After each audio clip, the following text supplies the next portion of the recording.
Hello friends, Adam here with FED. Today we're going to talk about Hanneman. I placed him, I guess, a lot higher than a lot of people thought I should have in my tier list yesterday. And I just want to talk about it because I like Hanneman a lot as a unit. I think he's actually really, really good and slept on.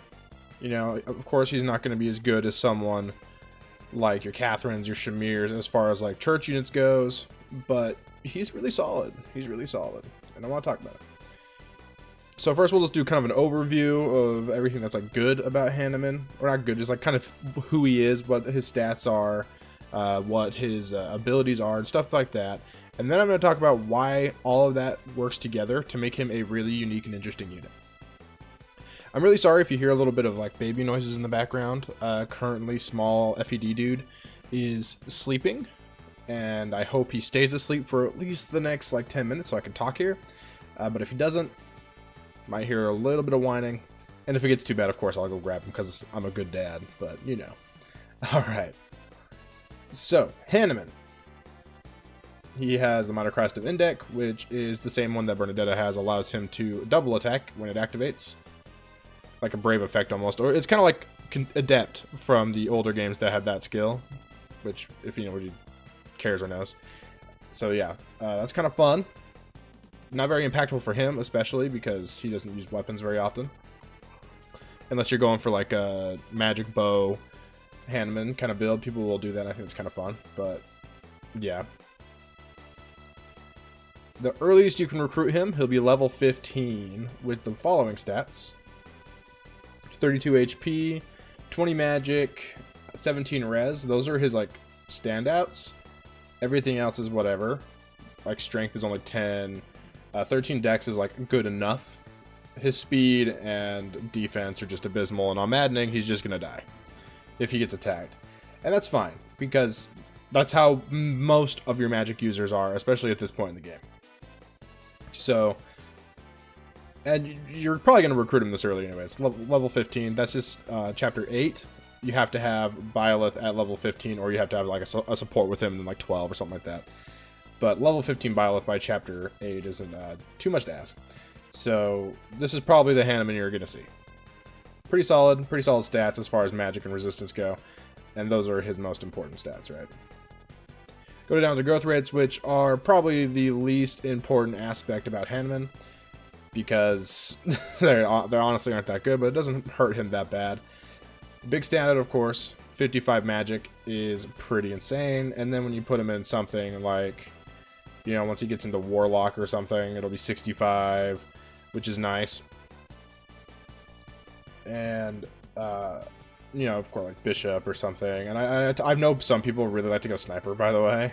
Sniper Hanneman's kind of funny, which I don't hate. If you do like Magic Bow Hunter's Volley, it's kind of like the meme, and it does a ton of damage, so, but yeah, that's his growth rates. Again, they don't matter all that much. 55 magic is really good, though. That's like tied for second highest.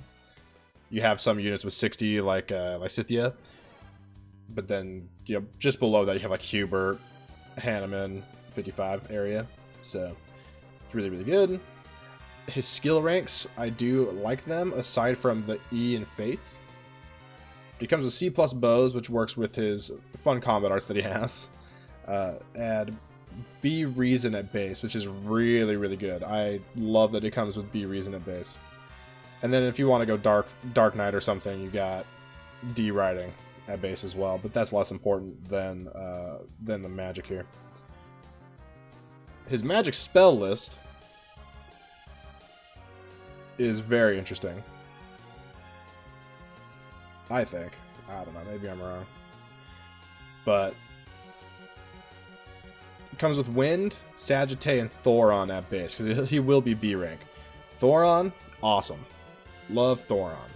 3 range, deals some decent damage. Here, let's go look at the stats really quick, actually. 9 might, 75 hit is like good enough. 10 crit is fun, and if you need to define pulse for a crit, I guess you can do that. The 1 to 3 range is the big selling point, though. The 1 to 3 range is the big selling point. Sagittae is also interesting. The 90 hit is really cool. That's kind of the big thing for that one. 90 hit is really nice. And it's only 6 weight, which isn't too bad. I mean, Hanneman's going to be weighed down by just about anything regardless, except for wind. He only needs 10 strength to not get weighed down by wind, and I think he gets there, so. Also just a nice reliable magic to have 100 hit with, you know, which I think is always appreciated, to have reliability on maddening. And then he has Ragnarok and Meteor. Ragnarok, 15 might, 80 hit, you know, it's your nuke. It's his nuke attack. It's the same one that Byleth gets. You can see the list here. Byleth gets it, Mercedes gets it. It's a solid damage dealing spell. And then I think a lot of people think the big selling point of Hanneman is Meteor. The 3 to 10 range, and with Thyrsus that's actually 3 to 12. With 10 might is pretty awesome. So I see why people like it, and long range magic is pretty rare as far as in 3 houses as far as your playable units goes. You know, you got, you know, Hanneman and Dorothy and Anna learn Meteor. You have like Bernadetta gets bolting, Constance gets bolting. It's not super common, so that's a nice little selling point for your boy. And then he has Battalion Desperation, which is kind of, it's probably one of my least favorite battalion skills there.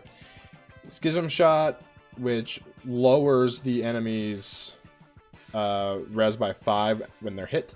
And then Ward Arrow, which prevents foes from using magic for 1 turn, which is pretty insane. So it's basically silence in a combat art, which is pretty fun.